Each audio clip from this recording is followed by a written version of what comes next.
7h17 sur Europe 1. Ce sont bien des défauts sur l'éclisse qui sont à l'origine du déraillement dramatique de Brétigny-sur-Orge au mois de juillet. La SNCF l'a confirmé hier. Reste une question, Thomas, notre réseau ferré est-il dangereux ? Pour y répondre, je reçois Gilles Dansart. Bonjour monsieur. Bonjour. Vous êtes journaliste, analyste ferroviaire et directeur de Mobilettre, une lettre d'info sur les transports. C'est quand même formidablement inquiétant de voir qu'aujourd'hui, un problème d'éclisse, en gros un problème de boulon pour faire simple, peut faire dérailler un train en France. Est-ce que c'est un cas isolé, la faute a vraiment pas de chance, ou est-ce que le drame de Brétigny nous dit quelque chose d'inquiétant de l'état des voies ferrées dans le pays ? On en saura un peu plus quand la justice aura vraiment identifié ce qui s'est passé, car on ne le sait pas aujourd'hui exactement pourquoi il y a eu cet enchaînement qui a provoqué le déraillement. Mais d'une manière générale, le réseau n'est pas dangereux aujourd'hui en France, puisque lorsqu'il est en mauvais état, des ralentissements sont décidés. Donc ça, c'est une information importante, le réseau n'est pas dangereux. C'est pas dangereux de prendre le train aujourd'hui. Ça n'est pas dangereux de prendre le train aujourd'hui en France, vu l'état du réseau tel qu'il est. Alors, il y a quelques jours, le Figaro avait relancé l'hypothèse d'une maintenance défaillante. Il y a un chiffre qui ne trompe pas, Gilles Dansart. La filiale de la SNCF qui est chargée des travaux de maintenance a vu ses effectifs fondre de 10 000 agents entre 2000 et 2010. C'est pas ça qu'on paye aujourd'hui ? Ce qu'on paye, c'est deux choses. C'est le vieillissement du réseau, parce que pendant longtemps, on a mis tous les crédits sur le réseau à grande vitesse, sur les TGV. Et deuxièmement, c'est aussi le fait que les méthodes de maintenance n'ont peut-être pas été suffisamment actualisées. Ça reste extrêmement archaïque, voire obsolète. C'est-à-dire Pourquoi concrètement ça se passe comment la maintenance ? On circule le long des voies et puis on repère ce qui ne va pas.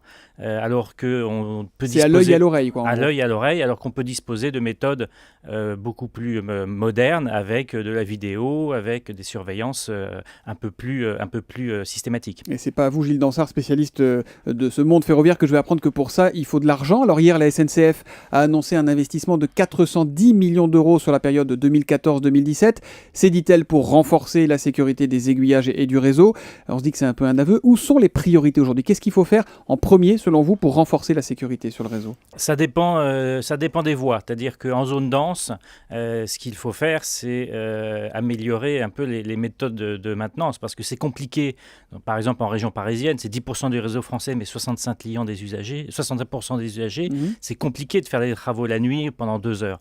Donc, il faut améliorer ça et faire en sorte que les crédits disponibles, car il y en a énormément, décidé notamment par le STIF et la région Île-de-France, que les crédits soient utilisés pour vraiment moderniser. Donc ça, en zone dense, il faut vraiment revoir la façon dont on procède. Sur le réseau dit classique, entre les grandes villes, là, c'est vraiment aussi une question d'organisation. On peut considérer aujourd'hui qu'il y a beaucoup d'argent pour rénover le réseau français. Il y en a assez ? Il y a beaucoup, et il y a sans doute assez d'argent pour enrayer le vieillissement tel qu'il s'est provoqué depuis 30 ans. Vous parliez des trains et des trains de banlieue, notamment en banlieue parisienne. Je vais vous lire un courrier que j'ai reçu hier à Europe 1. Une auditrice qui prend tous les jours la ligne Paris-Chantilly et Chantilly-Paris. Elle a fait la longue liste des problèmes techniques qu'elle rencontre au quotidien. Ça, tous ceux qui prennent les RER les connaissent, ces problèmes. Puis elle nous cite une annonce à laquelle elle a eu droit il y a quelques jours. Mesdames, messieurs, le train est actuellement immobilisé car un problème de frein nous empêche de rouler normalement. Le conducteur va donc tenter d'effectuer les réparations. C'est mis entre guillemets. Voilà le message qu'elle a entendu. Alors, c'est la psychose là, ou franchement, c'est pas rassurant d'entendre ça ? Depuis Brétigny, en fait, la parole s'est libérée. Donc, on s'aperçoit qu'il y a des problèmes d'infrastructure, qu'il y a des problèmes de matériel, qu'il y a des problèmes de routine d'exploitation. Donc, il y a plein de problèmes qui commencent à sortir un peu. Et on s'aperçoit que la SNCF a du mal à répondre à la demande extrêmement croissante de déplacement.